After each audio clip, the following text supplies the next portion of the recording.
الرحمن الرحیم والذین هم للزکاة فاعلون۔ گزشتہ 3 سے 4 دنوں سے آپ حضرات کے سامنے حروف تہجی کے اعتبار سے زکوٰۃ کے مسائل بیان ہو رہے ہیں۔ زکوٰۃ کے مسائل چونکہ باریک بین ہیں، توجہ طلب ہیں، اس بنیاد پر سمجھنے کے لیے آپ حضرات کی مکمل توجہ کی ضرورت ہے۔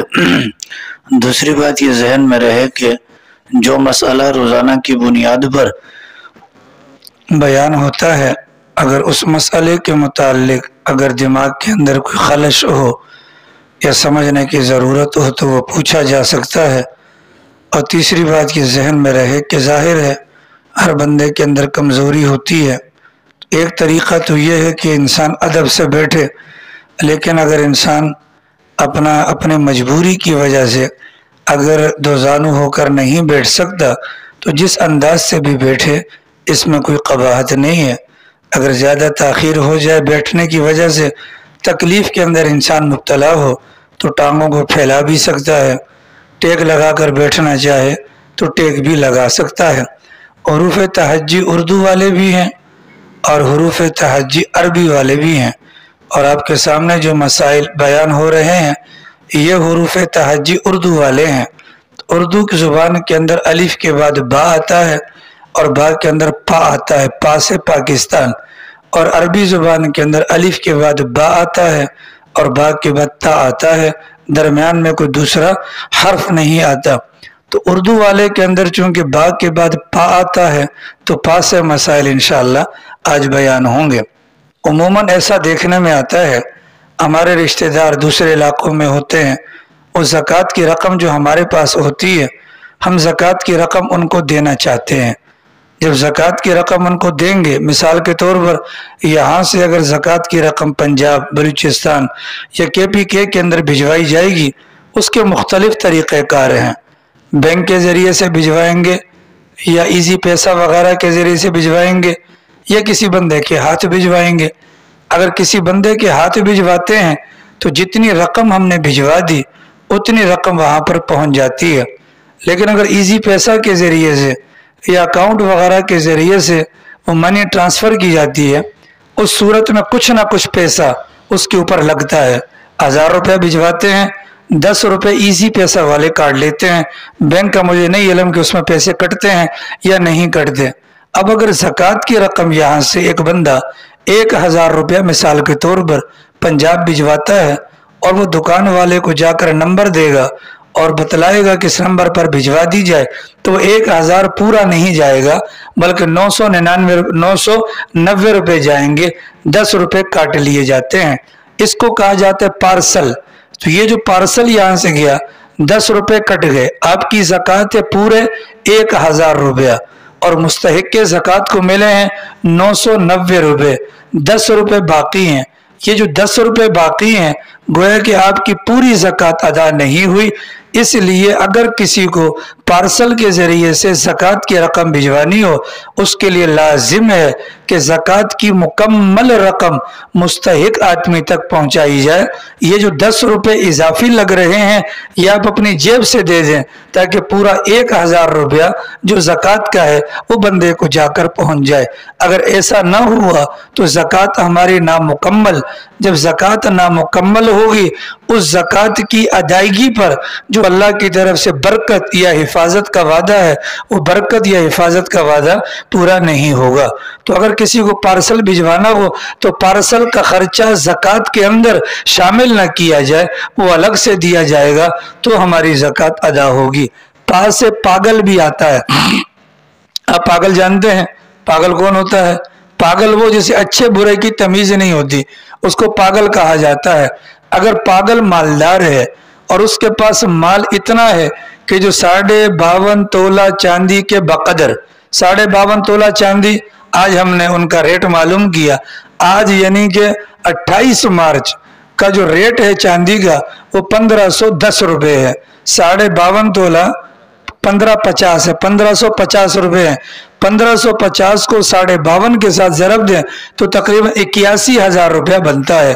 اور 7.5 تولہ جو سونے کا معاملہ ہے، 1 تولہ آج کی تاریخ کے اندر 1,32,200 रुपए का है तो 7.5 तोले की जो रकम बनेगी वो तकरीबन 9,08,000 या 9,08,400 के लगभग बनती है। तो अगर कोई पागल ऐसा है कि जिसकी मिल्कियत के अंदर सोने वाला तो रकम बहुत ज्यादा है, अगर चांदी वाली 81,000 के लगभग हो और उस पर साल गुजर जाए, चूंकि वो पागल है और पागल पर दीन का कोई भी हुक्म लागू नहीं होता, इसलिए उसके माल में ज़कात भी लाजिम नहीं होगी। अगर पागल की रकम है और पागल पर किसी का कर्ज चढ़ा हुआ है तो चूंकि कर्ज है बंदों का मामला, तो पागल के माल में से कर्ज की अदायगी की जा सकती है, लेकिन ज़कात वगैरह नहीं दी जाएगी। पी से या पा से प्राइस बॉन्ड भी आता है। अब हजरात ने देखा होगा कि प्राइस बॉन्ड वगैरह खरीदे जाते हैं, खरीदने के बाद फिर कुरानदाजी होती है। कुरानदाजी के अंदर किसी न किसी बंदे का नाम निकलता है, तो जिसका नाम निकलता है उसे इनाम मिलता है। तो ये जो प्राइस बॉन्ड होता है ये 100% सूदी स्कीम है, 100% सूदी स्कीम है। प्राइस बॉन्ड लेना और प्राइस बॉन्ड देना ये दोनों हराम है। इसके ऊपर जो इनाम की रकम मिलेगी वो सूद के अंदर दाखिल है।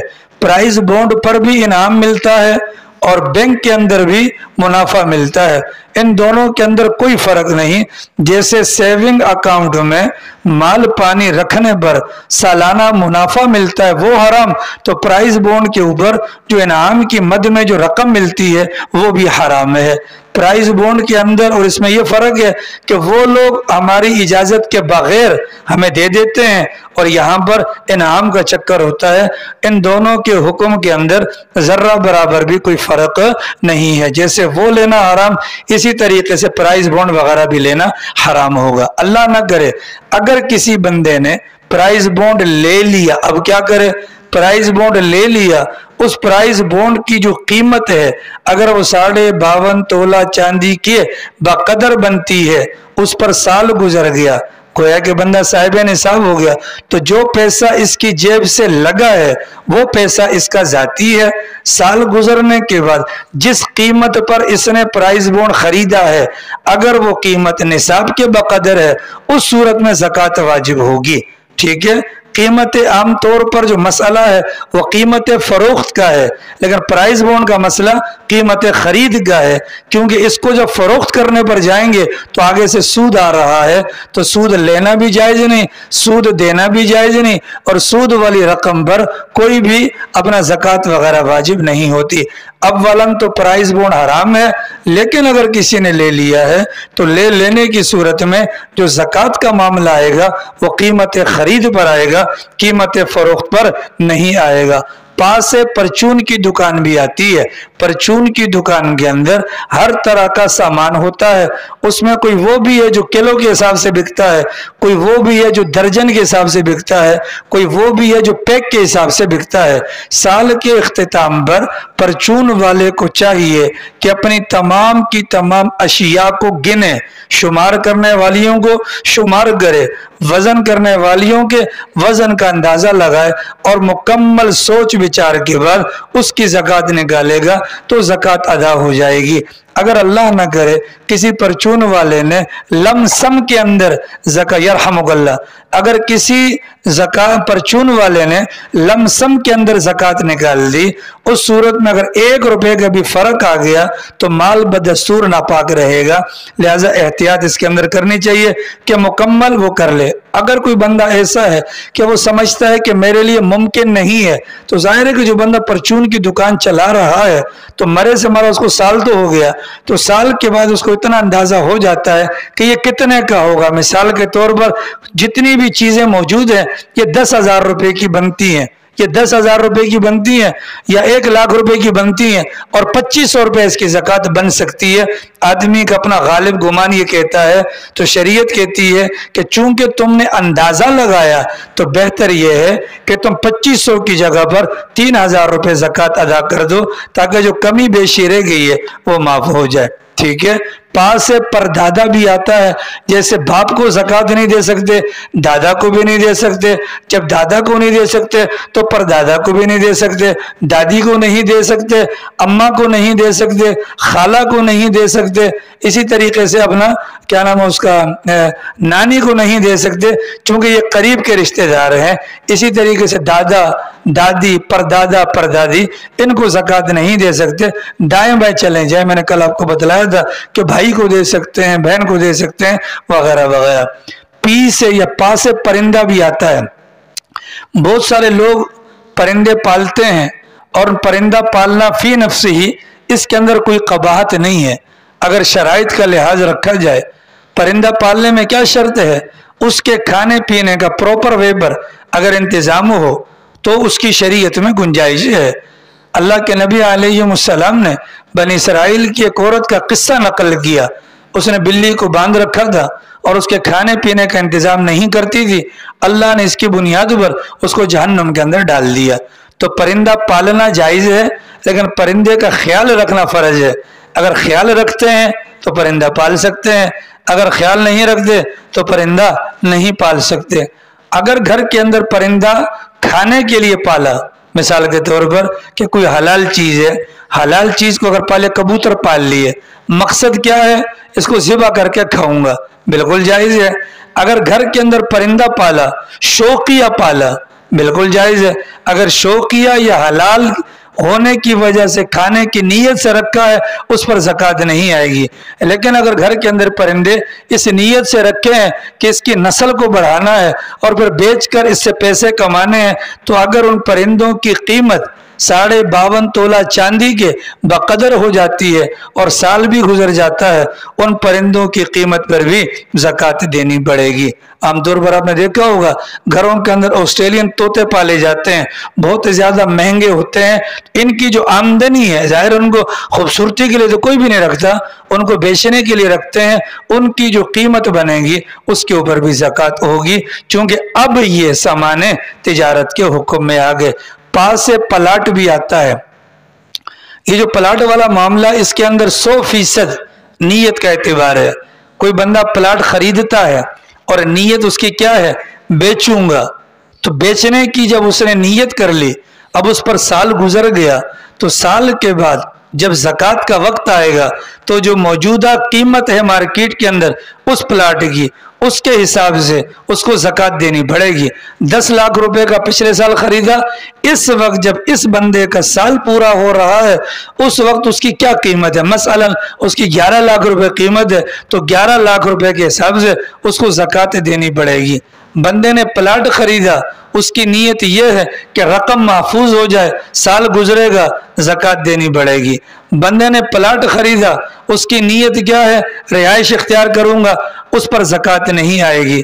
बंदे ने प्लाट खरीदा, उसकी नीयत यह है कि मैं इसको रखूंगा, चंद दिनों के बाद नीयत बिगड़ गई और कहता है कि नहीं इसको मैं बेच देता हूं, तो ये जो नीयत पहले थी रखने की अब हो गई बेचने की, तो जब तक ये प्लाट बिकेगा नहीं उस वक्त तक इस पर ज़कात नहीं आएगी। प्लाट के हवाले से ये बात अपने ज़हन में रखें, जैसी नीयत होगी उसी एतबार से सारे मामलात होंगे।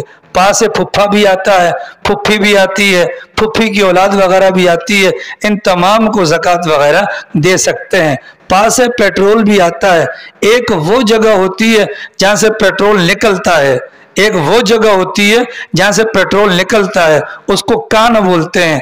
कान से जो पेट्रोल निकलेगा उस पर ज़कात वगैरह वाजिब नहीं होती। अलबत्ता पेट्रोल को निकालने के बाद मार्केट के अंदर बेच दिया गया, बेचने के नतीजे में जो आमदनी आएगी, अगर वो 52.5 तोला चांदी के बकदर है तो ज़कात वाजिब होगी। पेट्रोल पंप जो बनाया जाता है उसके अंदर जगह होती है, उसके अंदर मशीनरियां होती हैं, वो मशीनरियां या जगह ये आलाते तिजारत में से हैं, उन पर ज़कात नहीं है। अलबत्ता जो पेट्रोल निकलेगा बिकेगा, उसकी जो कीमत आएगी, आमदनी, वो अगर निसाब को पहुंचती है उसके बकदर ज़कात वाजिब होगी। पास से पेशगी ज़कात। ज़कात एक वाहिद चीज़ है कि जिसको आप वक्त से पहले अदा करना चाहें तो अदा कर सकते हैं। अब फजर की नमाज वक्त पर है, हज वक्त पर है, रोज़ा वक्त पर है, लेकिन ज़कात की रकम अगर आप पेशगी देना चाहें, मिसाल के तौर पर एक बंदे की ज़कात रमज़ान में पूरी होती है, वो आज देना चाहे दे सकता है, अगले 10 सालों की देना चाहे दे सकता है, इसका शरीयत ने उसको इख्तियार दिया है। लेकिन शर्त कितनी है? 3 शर्तें हैं। शर्त नंबर 1, माल को अलग करते हुए ज़कात की नियत करेंगे तो ज़कात होगी, ये नहीं किया। शर्त नंबर 2, जिसको दे रहे हैं देते वक्त ज़कात की नियत करेंगे तो ज़कात होगी। अगर ये भी नहीं किया और किसी को पकड़वा दिया, पकड़वाने के बाद अब नियत का एतबार नहीं, इल्ला ये कि जिसको दी है उससे जाके पता करे, हजरत वो जो मैंने दिया था बाकी है, अगर बाकी है तब नियत कर लें तो भी जायज़ है। और अगर वो खा चुका, या मतलब 100 रुपया दिया था 50 खा चुका, 50 बाकी, तब भी नियत का एतबार नहीं है। तो पेशगी अगर कोई देना चाहे, जाहिर है अब क्या नाम है, जो कारोबारी तबका होता है उनको अंदाजा होता है कि मेरी इस साल कितनी निकली, अगले साल कितनी निकलेगी, इतना उनको अंदाजा होता है। और इतना भी उनको अंदाजा होता है कि इंशाअल्लाह दिवाली ऐसा नहीं आएगा, इल्ला ये कि किसी पर डाकू आए और अगर उसको लूट के ले गए, वो शाज़ो नादिरी होता है। तो पेशगी ज़कात एक नहीं, अगर 10 साल की भी बंदा देना चाहे तो बिल्कुल दे सकता है, साल के मुकम्मल होने से पहले, इससे कोई फर्क नहीं पड़ता। पास से पेशावर फ़कीर, आप जुम्मे में देखते हैं या वैसे भी आकर खड़े होते हैं, मेरे अब्बा का ऑपरेशन है, मेरी नानी की डिलीवरी हो रही है। आप खुद सोचो कि नानी की डिलीवरी कैसे हो सकती है, नानी डिलीवरी की उम्र को क्रॉस कर गई है, लेकिन हमारे लोग आधी बात सुनते हैं और फिर माशाल्लाह उस पर पैसा लौटा देते हैं। तो ये जो पेशावर होते हैं, ये पेशावर होते हैं। जब हम कहते हैं ये पेशावर है, वो आपने नहीं देखा था, वो उन्होंने पकड़ा था एक उसको भिखारी को, तो ठीक ठाक माशाल्लाह प्रॉपर्टी थी, और उसने फिर आगे से गाली देकर कहा था अगर माफ करवाने वाले अपनी MC ना करवाए ना तो ठीक ठाक 3000-4000 की दिहाड़ी लग जाती, हमसे ज्यादा मालदार होते हैं, इनको ज़कात न दिया करें। अगर ज़कात देने का शौक है आप इनका पीछा करें, तहकीकात करें प्रॉपर्टी कितनी है। अब एक सोचने की बात, हम यहाँ से लियारी से बाहर निकलते हैं, जो नदी आती है उस नदी के जो इस तरफ से खुदा की बस्ती से जो नदी आती है, नदी के शुरू में एक बंदा है, उसकी टांगे भी नहीं है, हाथ भी नहीं है, लेकिन डेली बेसिस पे वहां खड़ा होता है, लोग खड़े खड़े रो के उसको पैसे दे रहे होते हैं। अकल के अंधो, सोचा तो करो यार, अगर इसकी टांगे और हाथ नहीं है, पोटी कहाँ करता होगा ये, हाँ ये पिशी कहाँ करता होगा, नाड़ा कैसे बांधता होगा। हमने तो 13 साल में कभी उसका नाड़ा खोला हुआ नहीं देखा, हम तो हर वक्त गए, हर वक्त जाके उसको देगा। तो समझ जाओ जनाब, इनको कोई लाता है, इनको छोड़ के जाता है, ये प्योर भिखारी नहीं है, बल्कि कौन है, ये पेशावर है। पंजाब में पकड़ा था बंदे को ना, टांग को बांधा हुआ था, टांग को बांध के ऊपर लड़ा कर चल रहा था, ठीक है, तो बाद में पोल खुल गया ना, ये हमारी ज़कात ज़ाया हो जाती है। पेशावर, हाँ आपको यकीन है कि यार वाक़तन ये बंदा मुस्तहिक है, उस सूरत में आप उसको दे सकते हैं। खाली जाहिर पे मत जाया करें कि जाहिर को देख कर जी माशाल्लाह तो बिल्कुल ही मर रहा था, पर मैंने उसको सहारा ना दिया। यहाँ पर एक साहब है, नासिर भाजी बोलना नहीं चाहिए, अल्लाह ताला हिदायत दे, बोलो आमीन। जुमे वाले दिन इन भिखारियों को बिरयानी तकसीम करता है, इन भिखारियों को 100 रुपया देता है, ठीक है। अब वो भुरके वाली होती है, हमारी कौम तो माशाल्लाह बकौल उमर शरीफ के कि मुर्गी के ऊपर भी दुपट्टा डाल दो, घेरने के चक्कर में लग जाती है, ठीक है। यहाँ लड़कियां खड़ी होती हैं, इतनी बड़ी दाढ़ी, अभी नमाज पढ़ के आए हो, लड़कियों से खड़े होकर बातें कर रहे हो, क्या जायज है? अल्लाह के नबी जैसा मन किसी का नहीं हो सकता। और सगी चची आई हैं, हजरत अबू सुफियान की बेगम, हजरत अमीर मुआविया की वालदा, सरकार ने पर्दा करवाया, पर्दे के पीछे से बैत करवाई, हाथ नहीं मिलाया, बात पर्दे के पीछे से। वो नबी होकर इतनी एहतियात करता है, हम उम्मती होकर गंदे होकर अंदर से नमाज पढ़ के बाहर लेडीज के साथ खड़े होते हैं। बिलखुसूस हमारे बुढ़े, बिलखुसूस ना, मुंह में दांत नहीं, पेट में आंत नहीं, पर इनके साथ बड़े मजे ले लेके बातें करते, हराम है, ना किया करें, ठीक है जना, बुरा मत बनाइएगा।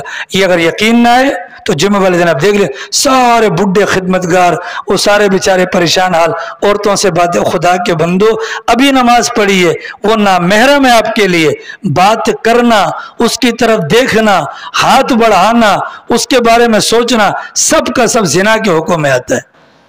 मस्जिद में किस लिए आए हैं? गुनाह माफ करवाने।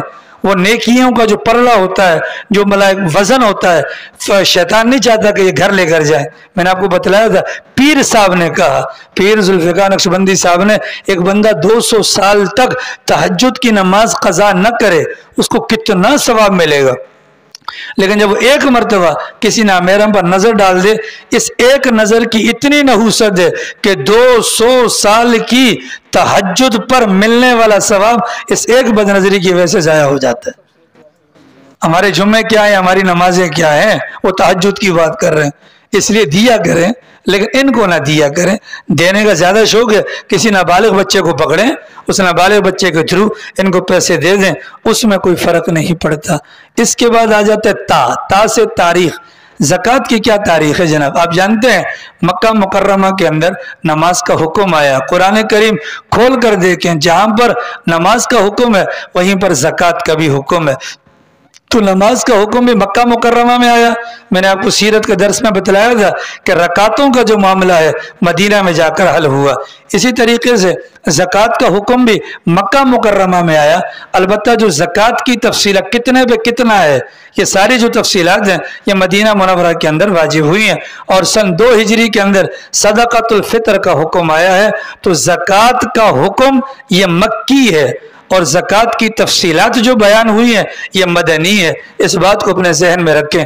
ایک بندہ ہے, کاروباری ہے ماشاءاللہ, لیکن اسے یاد نہیں ہے کہ میں نصاب کا مالک کب بنا تھا. اسے یاد نہیں ہے کہ میں نصاب کا مالک کب بنا تھا. اب کیا کریں؟ زکوٰۃ تو دینی ہے. شریعت کہتی ہے سوچو سوچو سوچو سوچو, تمہارے غالب گمان کے مطابق جون سی تاریخ آ رہی ہے اسی تاریخ کو متعین کر لو. لیکن سوچ وچار کے بعد بھی اگر کسی جگہ پر دماغ نہیں پہنچتا, اب کیا کریں؟ شریعت کہتی ہے اپنی مرضی سے کوئی تاریخ متعین کر لو اور اس کے حساب سے زکوٰۃ دینا شروع کر دو. دینی پڑے گی, زکوٰۃ تو معاف پھر بھی نہیں ہوگی. تا سے تبلیغ بھی آتا ہے. جی کوئی کچھ پوچھ رہا ہے؟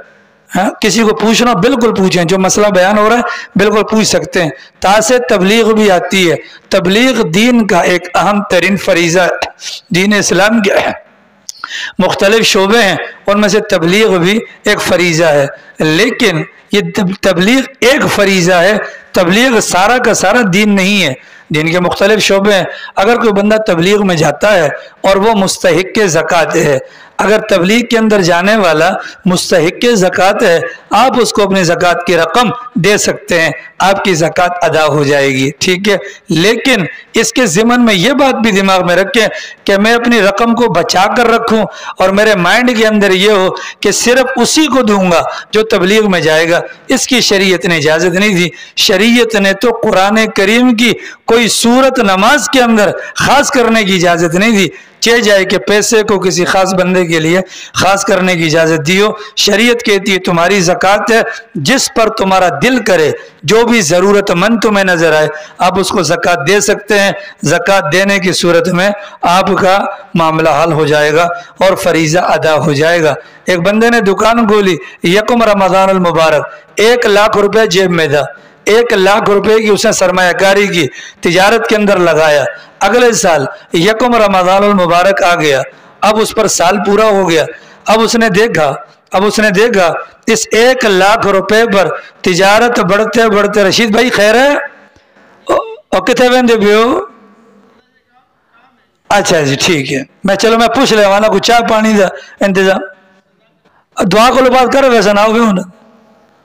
ٹھیک ہے, آگے سمجھ. اب کیا 1 لاکھ روپیہ تجارت کی تھی, سال گزرا, حساب لگایا, اس کے پاس 1.5 لاکھ روپیہ موجود ہے. ٹھیک ہے, لیکن 50,000 روپیہ اس سال کے اندر وہ خرچ بھی کر چکا ہے. اب اس موقع پر زکوٰۃ کس کی دے گا؟ 1.5 لاکھ روپے کی دے گا, کیونکہ سال کے اینڈ میں اس پر 1.5 لاکھ روپیہ موجود ہے. جو 50,000 ہے وہ کھا چکا, جو کھا چکا سو کھا چکا, اس پر زکوٰۃ نہیں.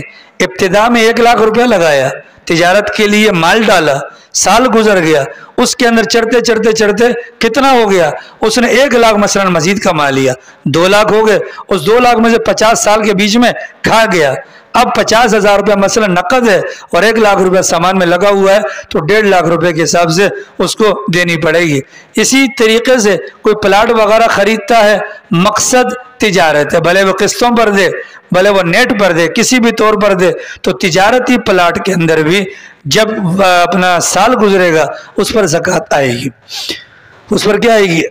ज़कात आएगी। आ रही समझ रही में? आ रही है। तो ज़कात अदा करनी चाहिए। गोठों के प्लाट लोगों के पास है, लियारी के प्लाट लोगों के पास है। नीयत क्या है अल्लाह और वो बंदा खुद जानता है। नीयत क्या अल्लाह और वो बंदा खुद जानता है। और मौजूदा जो रेट चल रहा है उस रेट के हिसाब से उसको ज़कात देनी पड़ेगी। सदार जायदा ना बजे, ठीक है? उस मौजूदा रेट के हिसाब से उसको ज़कात देनी पड़ेगी। ये मसला वाज़ेह हो गया? मसला वाज़ेह हो गया? तवज्जो है? पक्की बात है। साझी हजरत बंदे के पास 10 लाख रुपए की मालियत है और वो कारोबार करता है, लेकिन उसका कर्ज इससे ज्यादा है, उसके लिए ज़कात है? नहीं। जो कर्ज की रकम है और जो उसके पास सरमाया है, इन दोनों का मुकाबला करवाएं। इसके कुल सरमाए में से कर्जा निकालें, जो बाकी बचेगा अगर वो निसाब के बराबर है तो है, और अगर कर्जा ऊपर चढ़ गया तो शरीयत कहती है आप ज़कात लेने वाले हैं, आप देने वाले नहीं। आ रही समझ? हाँ हाँ, उसको फिर तजदीद ईमान करवानी चाहिए। इमरान कलमा पढ़वा दी उसको, ज़कात एक हुक्म है यार, क्यों नहीं देगा बेवकूफ़? एक बंदा है, उसके ऊपर कर्जा है, हाँ तकरीबन 2 लाख रुपए का, ठीक है, और उसके पास मतलब अमाउंट भी अच्छी खासी पड़ी है, वो अपनी ज़कात भी निकाल सकता है। वो ज़कात हाँ बिल्कुल अदा हो जाएगी, निकाल सकता है। कर्जा उसने रखा हुआ है कि देना है मैंने, हाँ ठीक है, और अमाउंट भी अच्छी खासी है उसके पास, तो वही मैं कह रहा हूँ, जो अमाउंट है ना, अमाउंट और कर्जा, इन दोनों को आपस में मिला है। कर्जे को असल सरमाए के अंदर डालें। अब देखें कि सरमाया कितना बचता है, जो बचा है उसका हिसाब लगाकर ज़कात दे दें। नंबर 1, ऐसा वो नहीं करता, कर्जे को अपनी जगह पर रहने दे, जो कुल सरमाया है उसका निसाब निकाल कर हिसाब लगाकर ज़कात दे सकते हैं, ठीक है? और कुछ दुकान खोलते हैं, परचून की दुकान खोल ली, होलसेल की दुकान खोल ली। अब जाहिर है कि माल उठाएंगे, उनका भी कर्जा इस दुकानदार पर है, लोग लेकर जाते हैं और इस दुकानदार के इन लोगों के ऊपर कर्जा है। इसको तिजारती कर्जा कहा जाता है, ठीक है? यहाँ से पैसे मिलने की उम्मीद है, यहाँ से पैसे मिलने की उम्मीद है, और फिर इसने इन्हीं पैसों के जरिए से आगे वालों को अदायगी करनी है। इसको तिजारती कर्जा कहा जाता है, ठीक है? ये यहाँ से जो वहाँ देगा उसका भी एतबार करें, ये यहाँ से जो लेगा उसका भी एतबार करें। अब चूंकि इसकी मिलने की उम्मीद है ना, अगर फौरन वो अदा करना चाहे जी बिस्मिल्लाह, अगर वक्ती तौर पर उसके पास नहीं है तो जब ये रकम मिल जाएगी, जब ये रकम मिल जाएगी वो ज़कात उसकी अदा कर दे, ठीक है? इसने जिनके देने हैं उनके लिए भी यही हुक्म है, उनको भी उम्मीद है इससे ये देगा। वो अगर जो रकम मेरे पास अभी मौजूद है अगर वो ज़कात अदा करना चाहे जी बिस्मिल्लाह, अगर अभी नहीं अदा कर दे, मुझसे जो उनकी कर्जे की रकम मिलनी थी वो मिल जाए, मिलने के बाद अदा कर दे तो भी ज़कात अदा हो जाएगी। आ गई समझ में? तिजारत का सामान है, पूरा साल पड़ा रहा, पूरा साल पड़ा रहा, यानी कि बल्कि 1 साल नहीं 10 साल पड़ा रहा, लेकिन उसे साल किसी 1 साल की भी ज़कात नहीं दी। ज़कात न देने से ज़कात माफ़ नहीं होगी। जब उसको मसला पता चल गया, बाबा जी बिलाल के अबू आपकी भी दुकान है, अब जब मसला पता चल गया हिसाब करके ज़कात देनी पड़ेगी। कब की? गुज़िश्ता तमाम सालों की, गुज़िश्ता तमाम सालों की। अब बैठ के सोचें कि मेरे पास 81,000 रुपये के बकदर कब आया था, जब आया था उस दिन से साल का हिसाब करें। मिसाल के तौर पर 4 साल हैं, मिसाल के तौर पर 4 साल पहले दुकान खोली थी और मैं साहिब निसाब बन चुका था, 4 साल की ज़कात निकालनी है। मलिक अकबर साहब ज़कात कितनी बन रही है? 1 लाख रुपया।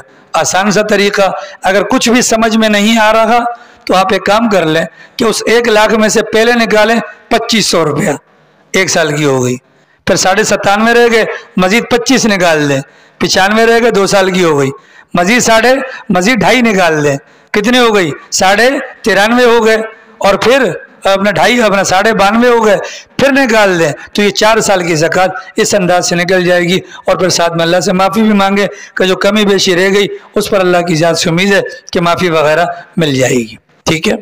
इतनी बात वाज़ेह। जो सामान तिजारत है, सामान तिजारत पर जो ज़कात वाजिब होती है اس کے اندر 4 شرطیں ہیں. سامان تجارت پر جو زکوٰۃ واجب ہوتی ہے اس کے اندر 4 شرطیں ہیں. پہلی شرط یہ ہے کہ وہ جو سامان تجارت ہے کم از کم 52.5 تولہ چاندی کی مالیت کا ہو. اس سے کم ہوگا زکوٰۃ نہیں ہوگی. کم از کم 52.5 تولہ چاندی کی مالیت کے بقدر یا اس سے زیادہ ہوگا تو زکوٰۃ آئے گی. نمبر 2 اس سامان تجارت پر 1 سال گزر گیا ہو. نمبر 2 اس سامان تجارت پر 1 سال گزر گیا ہو. نمبر 2 وہ سامان جس پر زکوٰۃ لاگو کرنی ہے اس کو خریدتے وقت آپ نے تجارت کی نیت کی ہو. نمبر 4 وہ سامان ایسا ہو. نمبر 4 وہ سامان ایسا ہو کہ اس سامان کے اندر مطلب تجارت کی نیت کرنا درست بھی ہو. اس سامان کے اندر تجارت کی نیت، مثلا اللہ نہ کرے ایک بندہ شراب خرید لیتا ہے بیچنے کے لیے، تو مسلمان کے لیے شراب مال ہی نہیں ہے، پھر کیا کریں گے؟ اس پر زکوٰۃ وغیرہ نہیں آئے گی. یہ 4 شرطیں ہیں. اگلی بات سمجھیے جی، مال تجارت جس پر زکوٰۃ آتی ہے اس کی قیمت کا تعین کرنا یہ اہم ترین ہے. یہ ٹوپی ہم نے خریدی ہے کتنے کی؟ 130 روپے کی. ٹھیک ہے، 130 روپے کی خریدی ہے. اس ٹوپی کو بیچنے جائیں گے 150 روپے کی بیچیں گے. 130 روپیہ قیمت خرید پر زکوٰۃ نہیں، 150 روپیہ قیمت فروخت پر زکوٰۃ ہے. نمبر 1. نمبر 2 130 150 یہ جگہ جگہ کے حساب سے بھی ہوتا ہے. چونکہ ہم کراچی میں رہتے ہیں اور یہ ٹوپی خانقاہ گلشن اقبال کے اندر بنتی ہے، ہمیں مل گئی 130 کی، لیکن لازمی نہیں ہے کہ لاہور کے اندر بھی 130 کی ملے. اگر لاہور کے اندر کوئی بندہ اس ٹوپیوں کی زکوٰۃ نکالنا چاہے گا تو 130 کے حساب سے نہیں، بلکہ لاہور کے اندر اس کی جو قیمت چل رہی ہے اس قیمت کے اعتبار سے اس کو زکوٰۃ نکالنی ہوگی. آگے سمجھ میں؟ ٹھیک ہے. شہر کراچی کے اندر رہتے ہیں یہاں کی قیمت، اور وہاں پر رہتے ہیں تو وہاں کی قیمت کا اعتبار ہوگا. اگر چیز ایسی جگہ پر موجود ہے کہ جہاں پر اس چیز کی کوئی قیمت نہیں ہے، مثال کے طور پر ہم کسی صحرا کے اندر ہیں اور ٹوپی کی اپنا وہ کرتے ہیں، اب وہاں پر ٹوپی کے ریٹ کا پتہ نہیں چل رہا، کیا کیا جائے؟ شریعت کہتی ہے اس صحرا کے برابر میں جو شہر ہے اس شہر والوں سے پتہ کرو اس کی کیا قیمت ہے. اس کی جو قیمت ہوگی اس قیمت کے حساب سے آپ کو زکوٰۃ دینی پڑے گی. آ رہی سمجھ لیں؟ مشکل مسائل تو نہیں ہے. بولیے شاہ صاحب. تا سے تجہیز و تکفین بھی آتا ہے، کفن دفن. زکوٰۃ کے اندر مالک بنانا شرط ہوتا ہے اور مردہ کسی چیز کا مالک نہیں بن سکتا. اگر کسی کی تجہیز اور تکفین کا معاملہ ہو اس میں زکوٰۃ کی رقم نہیں دے سکتے، اگر دے دی زکوٰۃ ادا نہیں ہوگی. ایک صورت ہے وہ جو مر گیا اس کا جو ولی ہے، اس کا جو منتظم ہے، اگر وہ بھی اپنا مستحق زکوٰۃ ہے آپ اس کو زکوٰۃ کی رقم دے دیں وہ مالک بن گیا. اب اس کی مرضی ہے ان پیسوں سے اگر وہ تجہیز و تکفین کر دیتا ہے آپ کی زکوٰۃ ادا ہو جائے گی اور آپ کو اس موقع پر زکوٰۃ دینے کا ثواب بھی مل جائے گا. لیکن آپ اس کو کہہ نہیں سکتے کہ میں تمہیں زکوٰۃ کی رقم دے رہا ہوں تم تجہیز و تکفین کرنا، کیونکہ اگر آپ نے کہہ دیا اب یہ بندہ آپ کا وکیل بن گیا. اب یہ بندہ آپ کا وکیل بن گیا تو جب یہ بندہ آپ کا وکیل بنے گا تو گویا کہ اس ہاتھ سے لے کر اس ہاتھ میں پکڑا اور مردے پر خرچ کر دیا. زکوٰۃ کا مالک کوئی نہیں بنا تو مالک کوئی نہیں بنے گا، اس صورت میں زکوٰۃ ادا نہیں ہوگی. تجہیز و تکفین کے موقع پر اس بات کو بھی اپنے دماغ میں رکھیں. اگلا مسئلہ بڑا اہم ہے، اللہ کرے میں آپ کو سمجھا پاؤں. تھوڑا سا مسکرا جائیں. اللہ اللہ نورانی چہرے ماشاء اللہ، پتہ چلے جاگ رہے ہیں. ترکہ میراث عام طور پہ تقسیم نہیں ہوتی، غلط ہے. اللہ نہ کرے اگر کسی بندے کا ترکہ تقسیم نہیں ہوا، مرے ہوئے 10 سال گزر گئے مثال، اور جو بندہ اس کا والی وارث ہے، جتنے وہ رسہ ہیں اس کی اولاد ہے، مرنے والے کی بیگم ہے، اماں ابا ہے، جو بندہ مر جاتا ہے ماں کو باپ کو 6واں حصہ ملتا ہے. بیوی اگر اولاد والی 8واں، اور اگر اولاد نہیں ہے تو 4تھا. ٹھیک ہے. بیٹے کو بیٹی کے مقابلے میں ڈبل اور بیٹی کو سنگل، یہ قرآن کا حکم ہے. लेकिन अगर किसी का इंतकाल हुआ, मीरास तकसीम नहीं हुई, 1 साल 2 साल 3 साल 4 साल 10 साल तक नहीं हुई, लेकिन वो जो तरका था ना, तरके में से वारिसों को जो कुछ मिलना था, अगर वो मिल जाता, ये साहिब निसाब हो जाते, इन पर ज़कात फ़र्ज हो जाती। 10 साल के बाद मिला, शरीयत कहती है चूंकि 10 साल पहले अगरचे माल इनका तो था पर इनके कब्जे में नहीं था और मिलने की उम्मीद भी कोई नहीं थी, इस बुनियाद पर गुज़िश्ता 10 सालों की ज़कात फ़र्ज नहीं होगी। ठीक है।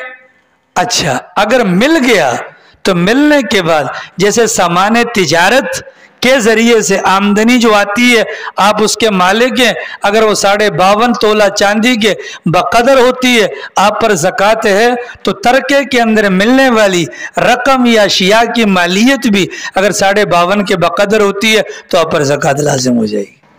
इतना मसला वाज़ेह हो गया जी। 8 मसारिफ हैं ज़कात के। इन्नमस सदक़ातु लिल फुक़रा वल मसाकीन वल आमिलीन अलैहा वल मुअल्लफ़ति क़ुलूबुहुम वल गारिमीन। कर्जदार हैं, अल्लाह के रास्ते के मुसाफिर हैं, फ़ुक़रा हैं, मसाकीन हैं। ये 8 किस्म के मसारिफ जिनको ज़कात दे सकते हैं। जिस इमाम के पीछे मैं और आप चलते हैं, उस इमाम का ये कहना है इन 8 में से किसी एक को दे दो, तुम्हारी ज़कात अदा हो जाएगी। और हरम पाक के अंदर जो इमाम शाफ़िई वाले हैं, इमाम शाफ़िई वाले सही वज़ू करके आ जाओ, जो इमाम शाफ़िई वाले हैं, इमाम शाफ़िई वालों का कहना है कि नहीं, आपने ज़कात की रकम इन 8 पर सब पर तकसीम करनी है। मसलन हमारे इमाम साहब कहते हैं अगर 1000 रुपया है मौलवी को पकड़ा दो अगर मुस्तहिक के ज़कात है, ठीक है। इमाम शाफ़ी कहते नहीं 1000 रुपया है, ठीक है, तो 8 मसारिफ है, इस 8 इसको जो है ना सब के अंदर तकसीम करना है। फ़कीर को पकड़ो, गरीब को पकड़ो और मिस्कीन को पकड़ो और कर्ज ख्वाह को पकड़ो, मुजाहिद को पकड़ो, आमिल को पकड़ो। तो इमाम शाफ़ी का ये कहना है, लेकिन हमारे इमाम साहब कहते हैं कि नहीं, किसी एक को भी दे दो जान छूट जाएगी। इसका मसला वाज़ेह हो गया। मदारिस के अंदर तलबा होते हैं, अगर हम वहाँ ज़कात की रकम देना चाहें और जाकर डायरेक्ट बावर्ची खाने में दे दें कि यार ये मेरी तरफ से तलबा के लिए पका देना, आपने पैसा दिया, वो पैसा कहाँ गया? तंदूर के अंदर गया। आपने मालिक तो नहीं बनाया, पहले आप तलबा को मालिक बनाए, मालिक बनाने के बाद बावर्ची के हवाले करें, तब तो ज़कात अदा होगी, वगरना नहीं होगी। इल्ला ये कि आप वहाँ से खाना पकवाएं, खाना पकवाने के बाद उस खाने का मालिक तलबा को बनाएं, तलबा मालिक बन जाएंगे तो आपकी ज़कात अदा होगी, वगरना आपकी ज़कात अदा नहीं होगी। तो बेहतर सूरत यह है इंसान मोहतमिम को जाकर दे दे कि मौलाना थोड़ा हल्का हाथ रखना, थोड़ा उनको भी दे देना। ऐसा ना हो कि कल को तुम कहो हम खाते हैं तो लगाते भी हैं, खाते हैं तो लगाते भी हैं। ठीक है जी। तनख्वाह की रकम, किसी बंदे की 1 लाख रुपया तनख्वाह है, मिसाल के तौर पर 1 लाख रुपया तनख्वाह है और पीछे वो साहिब निसाब चला आ रहा है, उसका महीना पूरा होता है 1 रमज़ान को, अभी तनख्वाह लेट है लेकिन वक्त उसका पूरा हो गया। अब क्या करें जी? अब क्या करें? ज़ाहिर है कि ये पैसा आएगा तो पीछे अगर 50 रुपये ज़कात बनती है, इस पैसे के आने पे 60 रुपये बन जाएगी।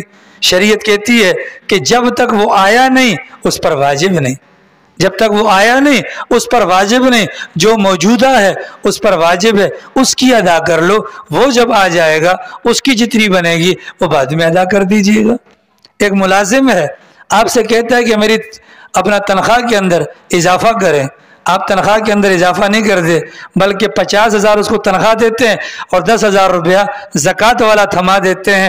ये ऊपर वाला 10,000 जो ज़कात की मद में दिया गया है, ये ज़कात अदा आपकी नहीं होगी, क्योंकि ज़कात के अंदर बिला इवज़ अगले को मालिक बनाना होता है। एक बंदा माशाअल्लाह को नेक हो, तबलीग से ताज़ा वक्त लगा कर आया हो और उसने सारी तनख्वाह लाकर अम्मा जी के हाथ में दे दी, अम्मा ने संभाल ली, बेटे को खाली खर्चा देती है, टोटल घर का इंतज़ाम अम्मा हुजूर चलाती हैं, तो उस रकम पर भी ज़कात नहीं होगी। अगर होगी तो माँ पर होगी, बेटे पर नहीं, क्योंकि उसने अम्मा को घर का बड़ा बना दिया। ये बात वाज़ेह होगी। ज़कात का फ़र्ज़ होती है साल के बाद। लेकिन अगर कोई बंदा ऐसा है कि समझता है कि साल के बाद पता नहीं पैसा मेरे पास हो या ना हो, تو روزانہ کی بنیاد پر یا منتھلی اگر تھوڑی تھوڑی زکوٰۃ نکالنا چاہے تو بھی جائز ہے. تھوڑی تھوڑی زکوٰۃ نکالنا چاہے مطلب ایک بندے کو آئیڈیا ہے کہ یار میری 1 لاکھ روپے زکوٰۃ بن جاتی ہے تو اگر وہ ماہانہ 2000 3000 اگر زکوٰۃ کے مد میں کٹواتا رہے کوئی فرق نہیں پڑتا, اس کی زکوٰۃ ادا ہو جائے گی. تھکے تو نہیں آپ لوگ؟ بس کریں. ہاں کہہ رہا بس کریں. ہاں بولو شاہ صاحب آپ آگے آ جائیں. ہاں آپ آگے آ جائیں. آپ کی توجہ نہیں ہے نا شاہ صاحب, یہ ہمارے نبی کے نواسے ہیں. جی میں یہ کہہ رہا ہوں کہ جس طرح آپ کہہ رہے ہیں کہ منتھلی بیسس پہ کٹواتا رہے, ہاں تو کس طرح کٹوائے؟ جیسے اپنا حساب لگا لے کہ یار میری پچھلے سال کتنی بنی تھی. فار ایگزامپل 1 لاکھ روپے بنی ہے, ٹھیک ہے. اب اس لاکھ میں سے جب دے پیسے دیتے وقت زکوٰۃ کی نیت کر لے, مستحق کو دے. سیلری جیسے آ جاتی ہے سپوز ہاں اس میں سے کچھ نہ کچھ دیتا رہے, پھر اس کا حساب کرتا رہے. سال کے اینڈ میں دیکھے جب سال پورا ہوا میں کتنی پے کر چکا ہوں, کتنی باقی, جو باقی ہے وہ ادا کر دے. ہاں سودی اسکیم ہے یہ. اسکیم ہے, اس پہ انعام یہ وہ اس کا رکھنا یہ تو حرام ہے. لیکن ایک بندے نے 10,000 کسی کو دینا ہے, وہ اس میں 2,000 روپے پرائز بانڈ کا دیتا ہے کہ یہ بھی لے لو بھائی پیسے, تو جا کے بینک میں دیتا ہے اور پیسے اپنے 2,000 لیتا ہے, اس کے لیے حرام. اس کے لیے حرام نہیں ہے سر. پرائز بانڈ قرآن اندازی کے لیے حرام ہے. یہ ورنہ تو کیش ہے نا, وہ تو کیش ہے تو قیمت خرید پر زکوٰۃ ہے. ٹھیک ہے, پرائز بانڈ قرآن اندازی کے لیے جو لیے گئے وہ حرام ہوں گے. ہاں ویسے لے سکتے ہیں لیکن مشابہت پڑ جاتی ہے ان لوگوں کے ساتھ جو قرآن اندازی کے چکر میں پڑتے ہیں, بہتر ہے نہ لیا جائے. ایک مثال, ایک مجبوری آ گئی نا, یہ تو مجبوری ہے, لیکن ویسے شوقیہ نہ لے, ان کے ساتھ مشابہت ہو جاتی ہے. اتنا واضح ہوگا جی مسئلہ. اور کچھ تا کے بعد پا کے بعد آتا ہے ٹا, پا کے بعد کیا آتا ہے؟ پا کے بعد آتا ہے تا, اور تا کے بعد آتا ہے ٹا. ٹا سے ٹکٹ آتا ہے. کوئی بندہ مستحق زکوٰۃ ہے, آپ نہیں میں بات کر رہا ہوں, میں چلو اپنا بول دیتا ہوں. میں اگر مستحق زکوٰۃ ہے, اس کو کہیں تبلیغ میں جانا ہے, سفر پہ جانا ہے, اگر آپ اس کو زکوٰۃ کی مد میں ٹکٹ خرید کر دے دیتے ہیں اور ٹکٹ کا مالک بنا دیتے ہیں, زکوٰۃ پھر بھی ادا ہو جائے گی. زکوٰۃ پھر بھی ادا ہو جائے گی. اثر نو زکوٰۃ دینے کی ضرورت نہیں ہے.